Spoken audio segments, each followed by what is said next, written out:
Hi, I am Yamato, and welcome to the dockyard. Today we're going to be watching a reaction video about a jet-powered RC car. No, I was just scrolling around, seeing what else I can react to. And then I saw this unique video about a jet-powered RC, and I was like, oh, yeah, that's something I feel want to watch. So I've decided to check it out. And so things has not been going my way. There's just so many multiple fails. First one of my favorite videos. Gaming videos, audio was never picked up because, I didn't want to do it. Second thing is, my other reaction video that I have to scrap as well. Audio was mismatching and it was like severely and slowly pushing itself away, and it was annoying. So back on my last reaction video that I just accidentally found out. So now let's watch some Dead Paradise.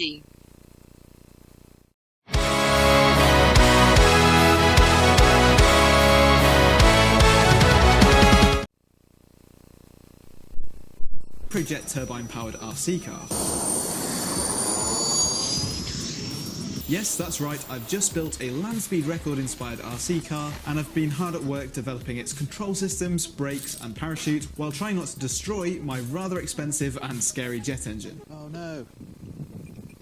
In this video, you'll see how I went about modifying this Armour Limitless RC car by doing the most extreme engine swap possible. This video was sponsored by Squarespace. So how did I get to a point where I was willing to strap a jet engine on top of a ready-to-run RC car? If you've watched my videos before, you'll know that I'm into rockets and planes and racing cars, so you could probably have guessed I'm also interested in land speed record cars. I haven't quite got the budget to build anything to take to the Bonneville Salt Flats or the Black Rock Desert yet, so I want to build a jet-powered model car to gain some experience in the meantime. So the other day when I was looking at my Armour Limitless, I thought, you know what, why not stick my RC jet engine on the top of it and see what happens? Yeah.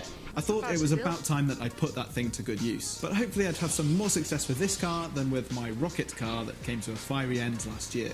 The goal initially was simply to mess around and get the car to drive along under pure jet power, because I hadn't ever seen that before. So I started on the teardown, starting by removing the body, battery mounts and wings from the RC Limitless car. Alright, I've got the Limitless all stripped down now, so basically what I'm going to do is just mock up where I want the fuel tank and the engine. Those are the two largest components that I'm going to have to deal with on the jet car. I'm also going to remove the drive shafts, the motor, the speed controller and all that kind of stuff, because obviously the wheels need to be unpowered so that the turbojet can...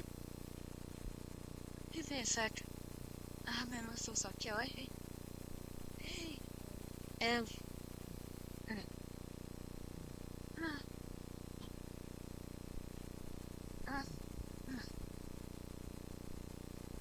I hate when I can't walk.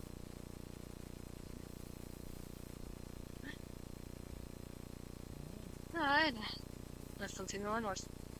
Propel the car without any resistance. The car isn't going to be driven through the wheels, it's going to be powered purely by the jet engine. Meanwhile, I could bring the engine out of hibernation and give it a run up to see if it still worked. These things are intended for large-scale RC jet planes. This one produces around 120 newtons of thrust at full throttle, which is equivalent to a force of around 12 kilograms. Initially, I planned on designing some mounts which would first be 3D printed to check the fit, before CNC cutting them from aluminium. However, while I was checking the fit of these 3D printed versions, I thought, you know what, let's just see if they melt first before solving a problem that might not actually exist. To give them just a bit of thermal protection, I wrapped them in aluminium foil which would reflect some of the heat. To install the mount permanently, I drilled several holes in the chassis to bolt the engine mounts down, and then I could bolt on the engine. I can now position the ECU and the other electronics for controlling the engine hook up the radio receiver, and install the fuel tank, which is just an off-the-shelf thing that's used for model aeroplanes. Trust me, the fuel in here will not last long. At this point, the car sort of resembled Richard Noble's very first thrust car, which was similarly just intended to be a learning platform. I'd done the minimum amount of work to get to this point where I could fire up the car and see if it moved. This meant that the car didn't even have any brakes yet. Would I need them though? Well, we'd find out. So for the first test, I filled up the tank with kerosene mixed with a special turbine lubricating oil and took the car out to see if I could get it to move. Okay, it's working now. Still 20,000 RPMs to go until it gets to idle. Okay, that's fully at idle. I expected that the engine would have to throttle up a bit to overcome the static inertia of the 6 kilogram car to get it moving, but I found out quite quickly that I needed to keep my foot in front of it to stop it accelerating away. Even when the engine was just idling, it had enough thrust to accelerate the car. Awesome. At idle, it was wanting to push it along. Yeah, I need some big brakes on it. So, how was I going to build some brakes that could significantly slow the car down from a high speed? That's quite simple. They make them for RCs. They're quite impressed, really cheap actually, you know. And the reason why I know this is because I actually recently tried to get an RC. Well,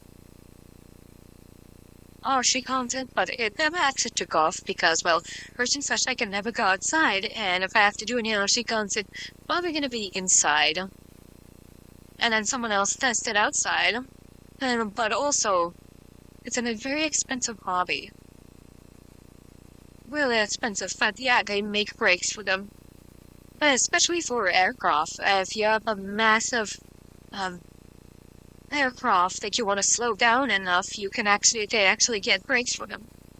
They're actually quite small. They come in small, medium, and they can be large. But anything fast large is literally just a normal, let's say, go-kart, the brakes, and then bike brakes, and then car brakes, truck brakes. Yes, you get RC brakes, and you get go-kart brakes, car brakes, and the truck brakes. Those are your major brand, and all of them comes in different sizes. But there is a certain point where it crosses, where it no longer becomes that model, and becomes another model. But there's also something called motor braking, where you actually use the electric motor to slow down and brake. Although this is not good for your motors, but it's something that you can do. And boat braking is just dropping the damn anchor, or just turning your engine backwards, or reverse. As if you want to brake, because as for planes, they have brakes on the ground, but if you really want to brake in the sky, you just stall. Hey, you brake for a couple seconds and then you just immediately stall. It's adorable, to be honest with you. But it's a very expensive hobby. Almost every hobby is expensive. Especially one of my favorite, metal earth models. Like, I've made a whole bunch of metal earth models. But they're pricey.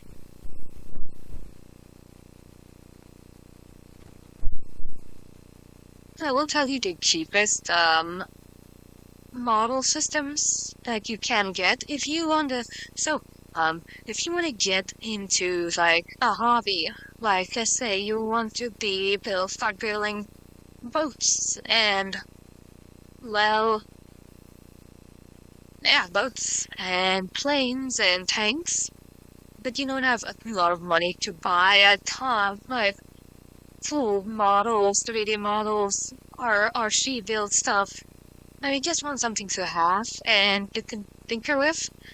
I would recommend paper models. They are unique. I actually tried to build one, but mine came out terrible. I'm still like halfway finished. I think I should probably put up a picture of it. It's not finished. Like, I completely stopped because motivation wasn't happy for it. I might get into it eventually, but it is the cheapest model build, and here's the thing. You can actually get most of it on offline. In fact, I think I'm gonna get you guys, who're gonna give you the links.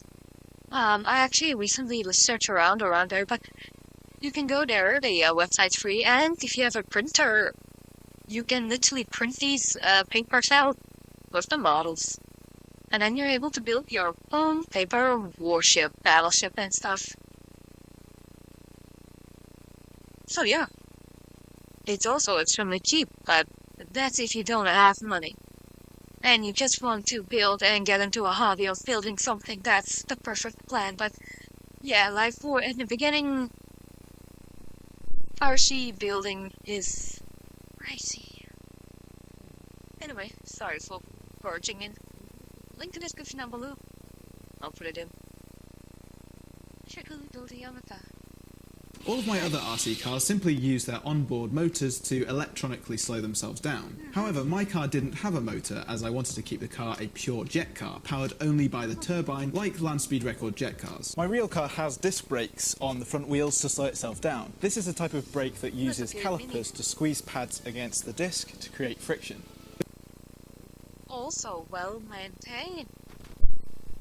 Did I see that correctly? That's actually what I want to do with the Curvy. I want to do a full repair restoration. That Mini has been fully repair restorated. Oh, in fact, the adorable lady drive a Mini. Tiny cars, old tiny classic cars are adorable. Anyway, sorry again. Guess I had this legend. Initially, I thought about building little disc brakes and calipers into the axle hubs of the RC car, but then I realised that I could potentially make the job a lot simpler by reconnecting the wheels to the drive shafts that I'd removed earlier. This way I could use a single disc brake on this prop shaft. I started designing some bits and bobs to build this before realising there was actually a product out there that already did this. It just uses a servo to grip onto a disc really hard. So I got this thing through the post and assembled it, and then set up the servo so it would softly squeeze its pads onto the disc with more and more force. However, I found a problem, which was that it was actually designed for another RC car.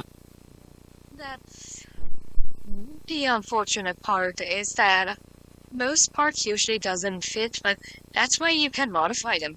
You can modify, even tinker with them. The companies won't mind at all. They will not mind.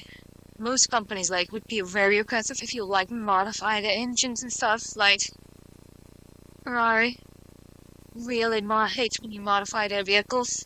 But yeah, RC companies really just go ahead, mess up the stuff. We want to see how you develop your stuff, and to be honest, that's actually cool.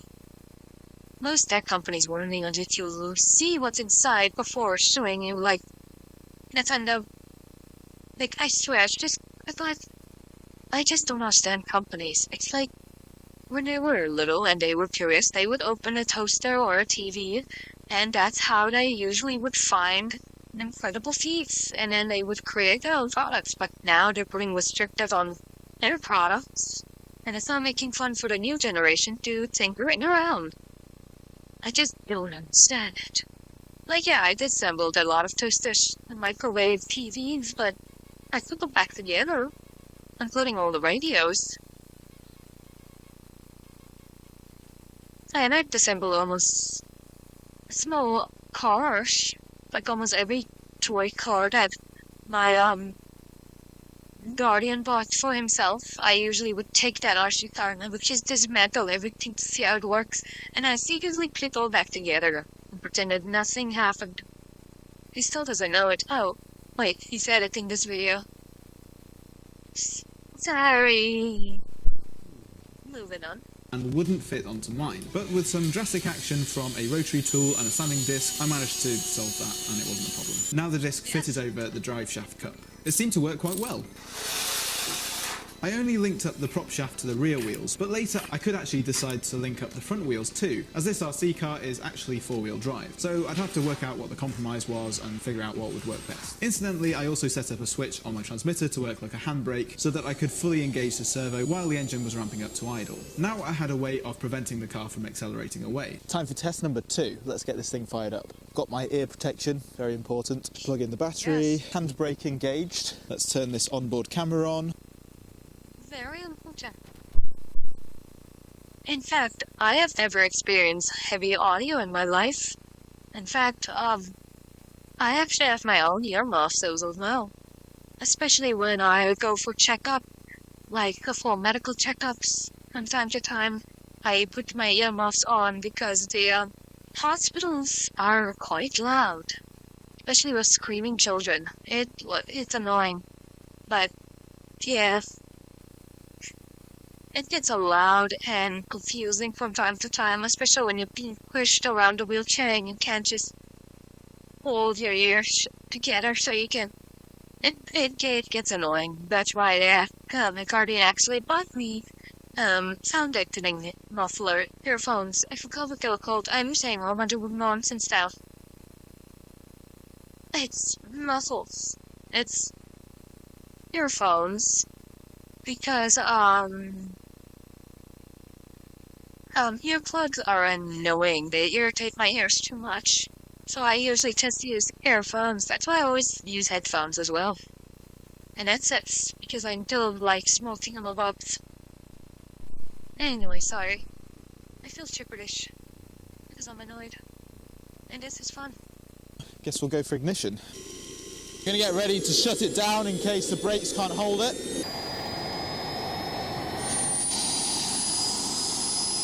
Brakes off a little bit. Okay, the brakes seem to work. Okay, let's see if we can get it to steer around a bit. Okay, off the brakes now. Whoa! Right here, the engine is still only at idle, producing only a small percentage of the thrust that it's Wow. actually capable of.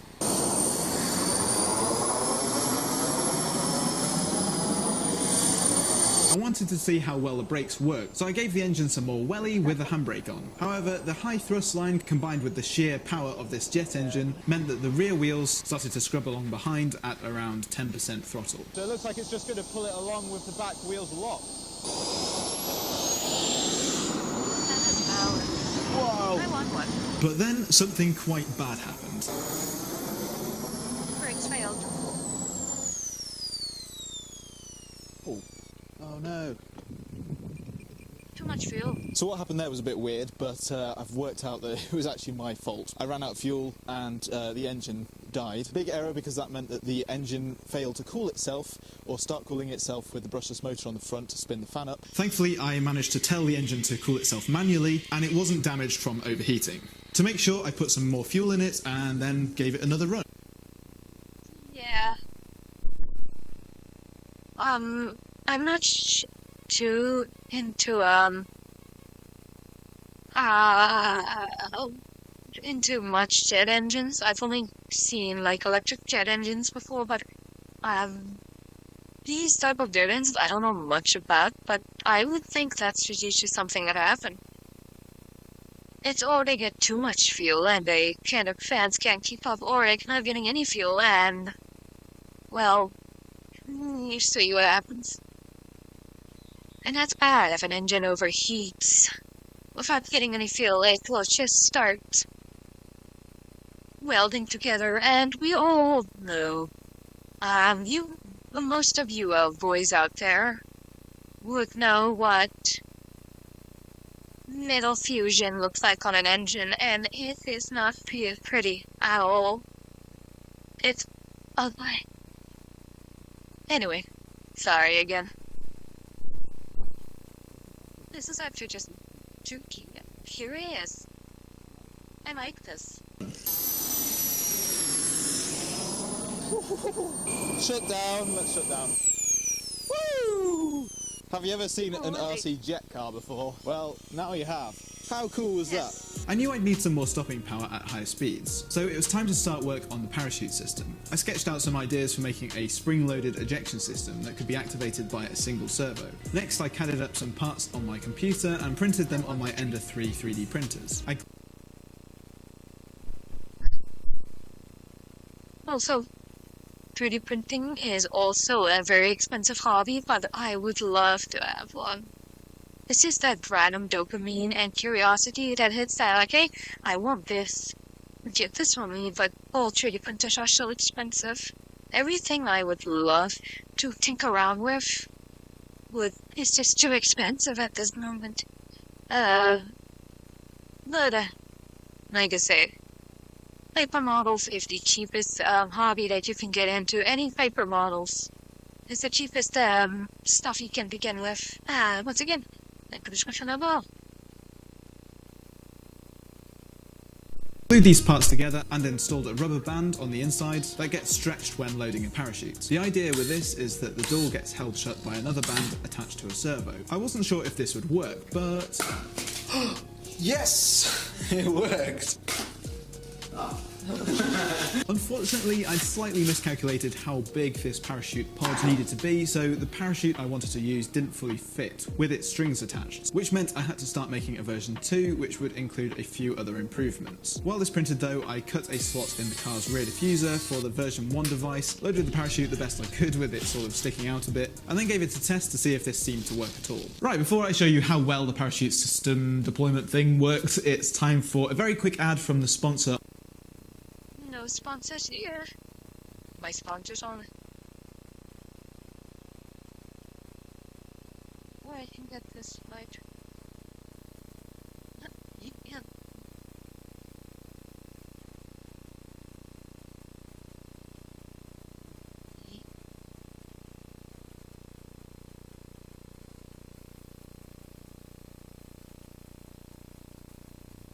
Maybe You're ready to launch, go to squarespace.com/projectair to save 10% off on your first purchase for a website or domain. Thank you very much Squarespace for helping to support my channel. Right, so here's how well the parachutes worked. I drove the car to the far side of the car park, turned around and throttled up a bit, releasing the parachute and braking simultaneously. Yeah, that was pretty pathetic, wasn't it? This was just not enough speed, followed by me locking the rear wheels up, trying to slow down. This demonstrated to me that I definitely needed to link up the front wheels to the inboard disc brake. Well, that wasn't quite perfect. You can try that again, at least. So I reloaded it and fired up the engine again for another go with more beams. You can feel the heat coming off it, even when you're like 20 feet behind it.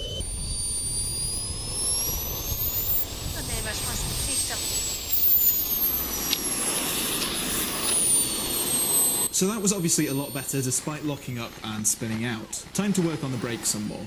Alright, I've now hooked up the brakes to the front differential with the drive shaft, because as I mentioned earlier, this RC car is actually originally a 4x4 car, so I had the ability to do that. And I've been outside again to see if it worked. And I'm pleased to say that the brakes now work extremely well. Even when you lock the wheels, it's not going to swing the rear out like it did before.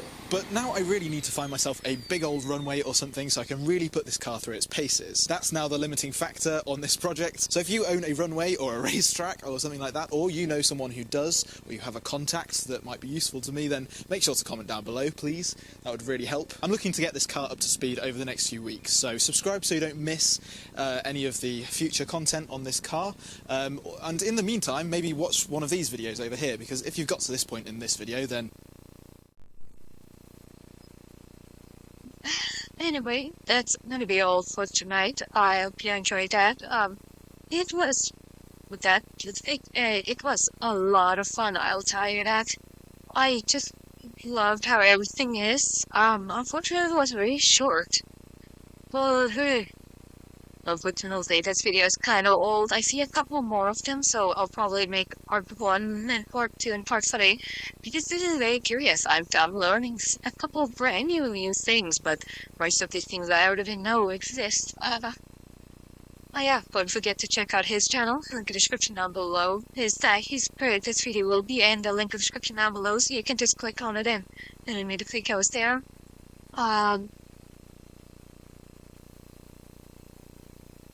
The paper model link that I told you about, also via under the Cushman post.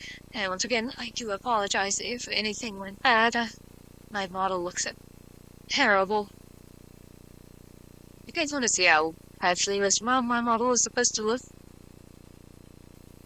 Just sort of a quick reference. Alright. Oops. This is how it's supposed to look like. Beautiful, pristine. And now it looks like this. I'm never gonna win until I get a better system.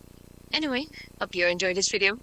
Comment section down below. Comment down below what you think of this video, and should I focus more on fake thingamabobs like this? Just let me know. Anyway, I'm Yamato, and good night, and I'm signing off.